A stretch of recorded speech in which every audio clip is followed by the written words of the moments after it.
Good morning सभी साथियों को। साथियों, सीटेट की क्लासेस चल रही हैं हमारी, बाल विकास की क्लासेस हम कंटिन्यू ले रहे हैं। अभी तक हमने 10 वीडियो अपलोड ऑलरेडी कर दिया है। आज की हमारी ये जो सेशन चलेगी 11वां वीडियो चलेगा। सीटेट दिसंबर 2024 की क्लास है, बाल विकास की बात कर रहे हैं। आज की इस सेशन में बात होगी समाज निर्माण के जो लैंगिक मुद्दे हैं, अर्थात लैंगिक पूर्वाग्रह क्या है, इन तमाम बिंदुओं पर आज इस वीडियो में चर्चा होगी। साथ ही नए हैं हमारे यूट्यूब चैनल को सब्सक्राइब करेंगे। मैं हूं विमल सर और आप देख रहे हैं सीजी जॉब एजुकेशन। चलिए बात करते हैं समाज निर्माण के लैंगिक मुद्दे, अर्थात समाज के निर्माण में लिंग कैसे कहना चाहिए भूमिका निर्वहन करता है, अर्थात स्त्री और पुरुष का समाज के निर्माण में क्या क्या योगदान है, इस वीडियो में जानेंगे। देखिए, समाज निर्माण में स्त्री और पुरुष एक सिक्के के दो पहलू की भूमिका निभाते हैं। भाई आप सभी जान रहे हैं, समाज के विकास की बात करें या समाज के निर्माण की बात करें, यदि स्त्री और पुरुष नहीं है तो उसके बिना समाज ही नहीं है। भाई समाज में जानवर थोड़ी रहेंगे जी, समाज में तो स्त्री और पुरुष रहते हैं और उनके बच्चे रहते हैं, बच्चे भी तो स्त्री और पुरुष होंगे, है ना। तो समाज में स्त्री और पुरुष की भूमिका होना अति आवश्यक है, उसके बिना समाज ही नहीं है, समाज ही स्त्री पुरुष से समझिए एक प्रकार से, है ना। तो प्राचीन काल में स्त्री को बहुत महत्व दिया जाता। देखो पहले क्या था, स्त्रियों को बहुत ज़्यादा महत्व दिया जाता था, उनकी पूजा की जाती थी, उनको बहुत ज़्यादा सम्मान का भाव दिया जाता था। लेकिन समय के साथ जैसे जैसे बदलाव हुआ है, वैदिक काल में स्त्री प्रत्येक पग पग पर पुरुष की सहभागिनी हुआ करती थी, अर्थात जब वैदिक काल आया तब भी पुरुष स्त्रियों को बहुत ज़्यादा महत्व दिया जाने लगा था। ठीक है, पुरुष की सहभागिनी हुआ करती थी, अर्थात स्त्री और पुरुष को समान दर्जा दिया जाता था वैदिक काल में, वेदों के काल में।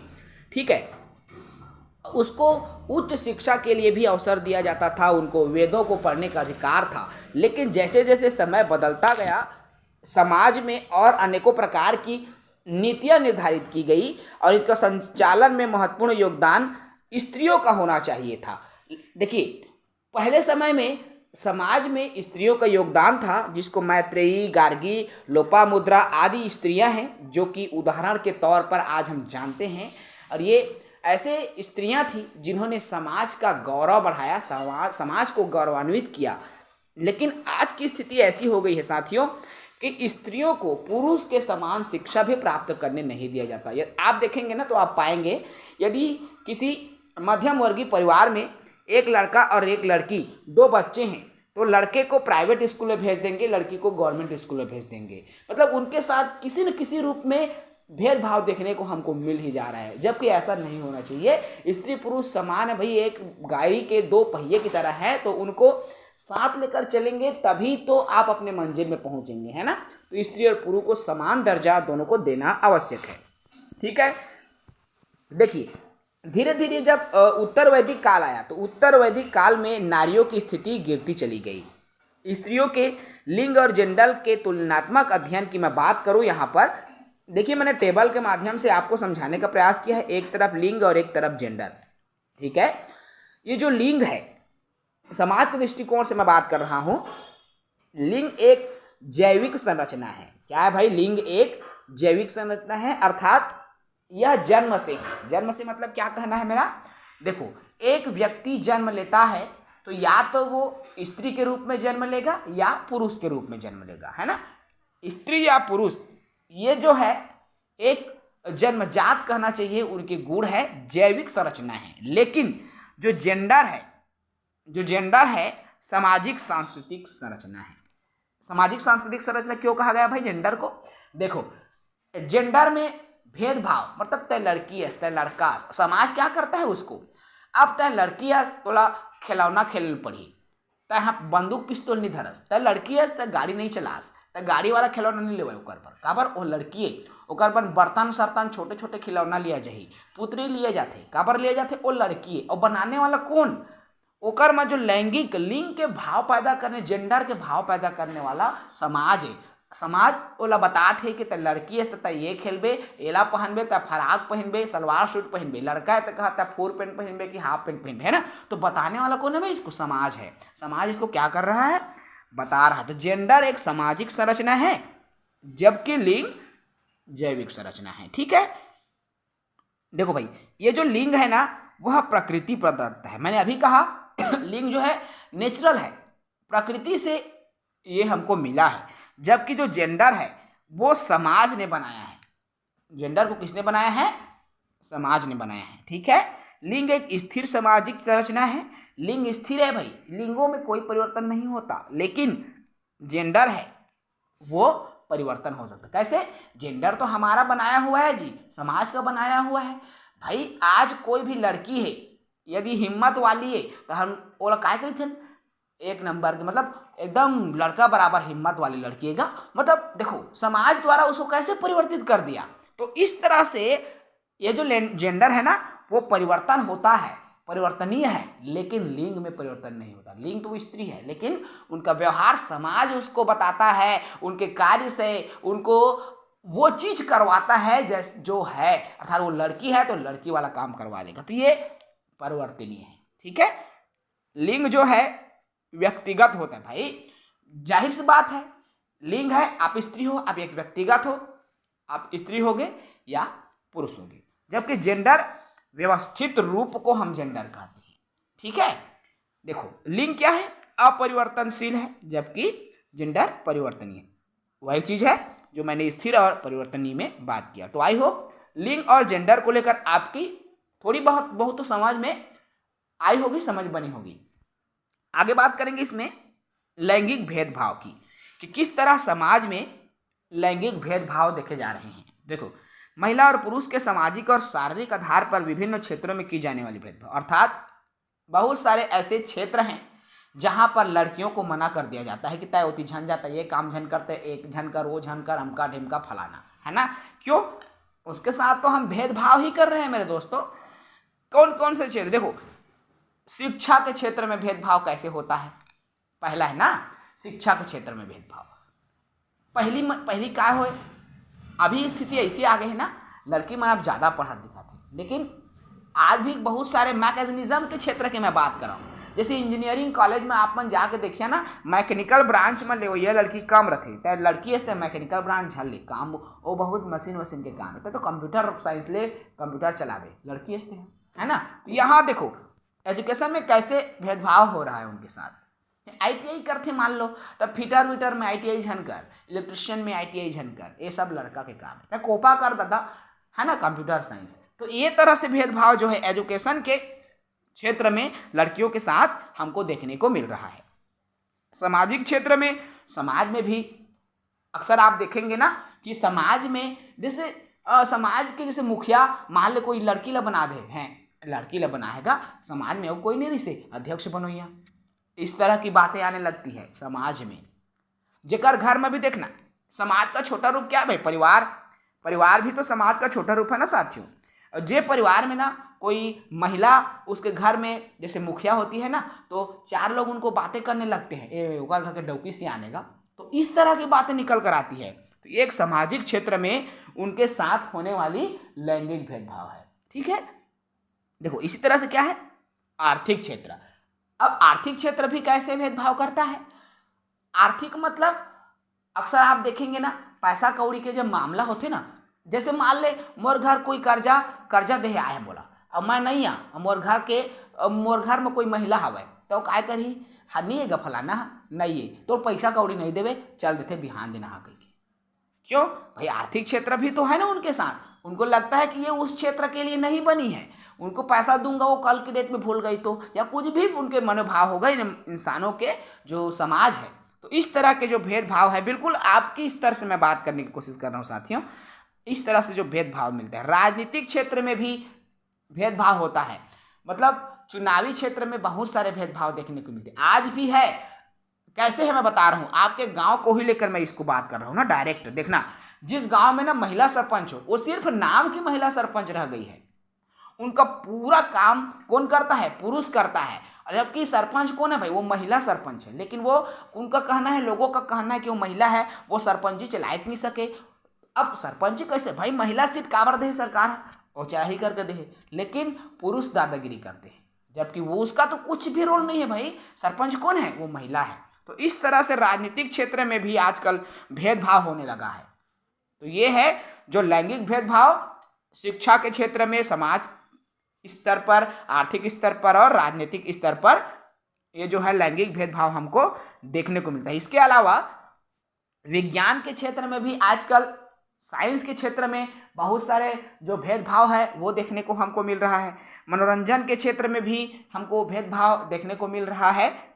खेल के क्षेत्र में भी है। खेल के क्षेत्र में कैसे, तो नॉर्मली सी बात है भाई, लड़की हंसते हैं, दौड़े नहीं सकस, कूदे नहीं सकस, एकर जेती झंझा वोती झंझा तय होकर लिए लड़का रथे ते मन करते। तो ये तरह से जो है ना भेदभाव, और जिस घर के माता पिता बच्चों को इन सब कार्यों के लिए मोटिवेट करते हैं ना साथियों, वही जाकर ओलंपिक चैंपियन बनते हैं, वही आगे चलकर कहना चाहिए गोल्ड मेडल लाते हैं, देश की गौरव कहलाते हैं। तो भाई इन क्षेत्रों में किसी को रोकना नहीं चाहिए। टैलेंट अपनी जगह है, टैलेंट में आप लिंग नहीं देखते, लड़का हो या लड़की, वो जो प्रतिभा होती है ना साथियों, वो लिंग देख के नहीं आती।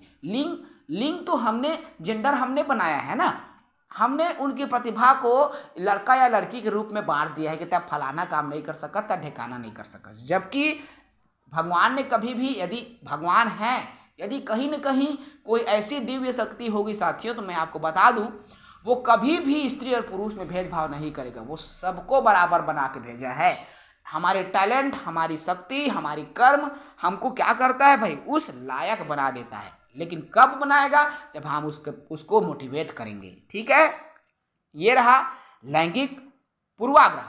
अब हम बात करेंगे लैंगिक रूढ़िवादिता। किस तरह से समाज में लिंग को एक रूढ़ी की तरह माना जा रहा है। देखो, लिंग की धारणा जो पहले से चली आ रही है वही लैंगिक रूढ़िवादी। देखो, लिंग की धारणा बहुत समय से आ रही है, समाज में जहर की तरह फैल गया है। और कौन सी धारणा है, तय लड़की आस तय फराके पहनबे, फुल पेंट शर्ट नहीं पहन सकस, तय लड़का आस तय पेंट शर्ट पहनबे, फराक झन पहनबे, तय नहीं पहनस। यही तो लैंगिक पूर्वाग्रह है भाई, वो बहुत समय से चलता आ रहा है।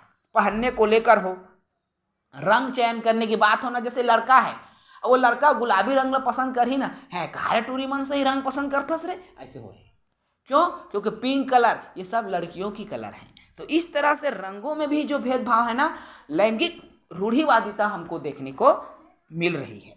ठीक है, जैसे कई क्या करता है, जैसे एक लड़का है, मान लो गिर गया, छोटा भी बच्चा है ना भाई, दर्द सबको लगता है मेरे दोस्तों, छोटा बच्चा है ना, वो गिर गया तो भी बोलने लगेंगी कहा टूरी मन से ही रोथा सरे।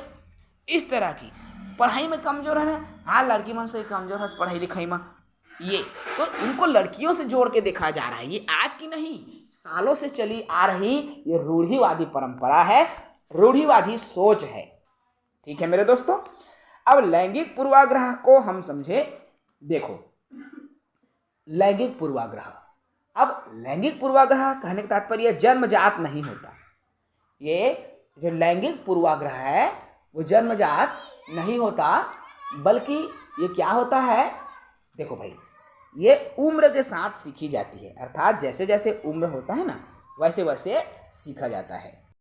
देखो भाई, क्या होता है, ये जो पूर्वाग्रह है ना, जन्मजात नहीं होता, बल्कि उम्र के साथ हम उसको सिखा देते हैं बच्चों को। तो कैसे सिखाते हैं, तो लड़कियस तो ये करबे, तो लड़कास तो ये करबे भाई, उसके अंदर हम डाल रहे हैं ना, उस बच्चे के अंदर में ये प्रायः क्या है, नकारात्मक और रूढ़िवादिता पर आधारित है, उसके में पूरा निगेटिविटी को डाल देते हैं हम। इसलिए जो कहा जाता है ना कि जो रूढ़िवादी सोच है वो इंसानों ने ही बनाया है, और उसी के आधार पर फिर आगे वो बच्चा वो बच्ची जो है ढलने लगता है। ठीक है लेकिन साथियों, आप एक शिक्षक बनने वाले हो, आपकी ये जिम्मेदारी होनी चाहिए कि समाज में हो, विद्यालय में हो, हर जगह आप इस तरह की जो सोच है ना, उस सोच को आप बदलो। ठीक है, आप एक शिक्षक के नाते आप ये कर सकते हो। कैसे कर सकते हो, लड़के लड़कियों को आप समान रूप से मानो, भेदभाव नहीं करो। अक्सर मैं देखा हूं ना, बड़ी कक्षाओं में शिक्षक जो है उनका झुकाव लड़कियों की तरफ ज्यादा देखने को मिलता है, लड़कों की तरफ कम। ये गलत सोच है भाई, आप दोनों की तरफ समान दृष्टिकोण से रखो, क्योंकि लैंगिक यदि आपने भेदभाव किया तो आप एक अच्छे शिक्षक थोड़ी है मेरे दोस्तों, आप तो भाई रूढ़िवादी सोच वाले हो गए। जबकि आपको एक अच्छे शिक्षक बनना है, लड़का हो या लड़की, आपको समान दृष्टिकोण से देखना होगा उनके साथ व्यवहार भी कर रहे हैं ना, समान व्यवहार करें। लड़की है करके आप पनिशमेंट नहीं दोगे, लड़का है करके ज़्यादा पनिशमेंट दे देते हो, ऐसा नहीं है भाई। सबके साथ आप समान व्यवहार करो ना जी।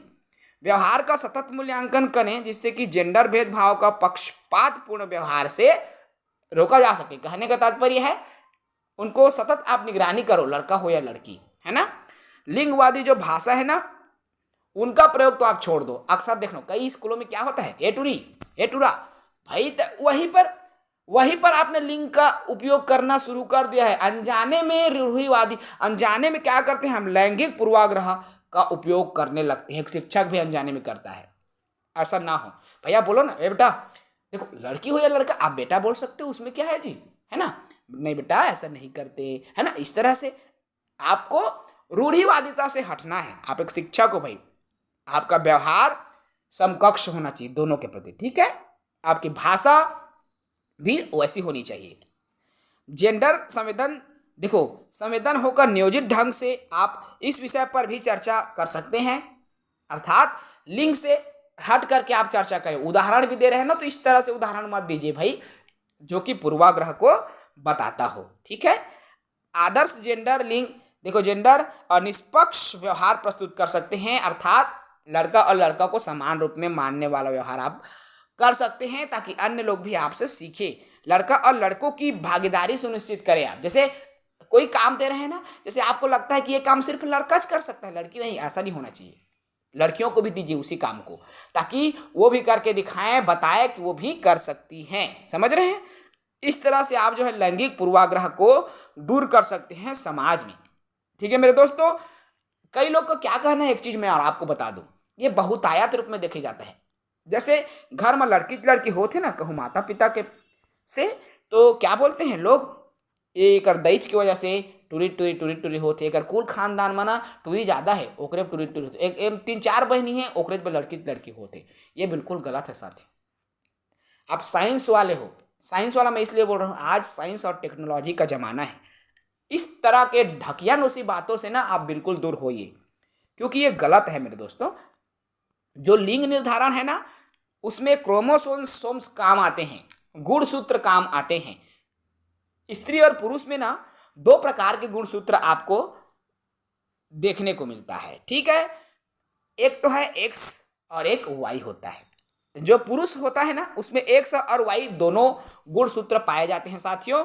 लेकिन जो फीमेल है, जो महिला होती है, उसमें एक्स गुणसूत्र पाए जाते हैं, ठीक है। और इसी का जब कॉम्बिनेशन होता है ना, तो क्या होता है भाई, देखो यहां पर स्त्री पुरुष में दोनों गुणसूत्र पाए जाते हैं। ये थोड़ा सा समझाने में मैंने मिस्टेक कर दिया आपको। क्या होता है, देखो जब एक्स और वाई गुणसूत्र आपस में मिलेंगे ना, तब मेल होता है, ठीक है। अब एक्स फीमेल, तो इस तरह से क्या होता है भाई, हमारा ये क्रोमोसोम्स तय किए जाते हैं, ना कि पीढ़ी से, ठीक है। पीढ़ी से तय नहीं होता मेरे दोस्तों कि लड़की हो ही कि लड़का। तो इन चीजों को हमको ध्यान देना होगा, ठीक है भाई। तो ये तो रहा लिंग रूढ़िवादिता से जुड़ा हुआ आज का टॉपिक। समाज में जो लैंगिक मुद्दे किस तरह से चलते आ रहे हैं, आई होप आज की क्लास में हमने जो बताया आपको अच्छा लगा होगा। साथ ही नए हैं चैनल से जुड़े, चैनल को सब्सक्राइब करें। जय हिंद, वंदे मातरम।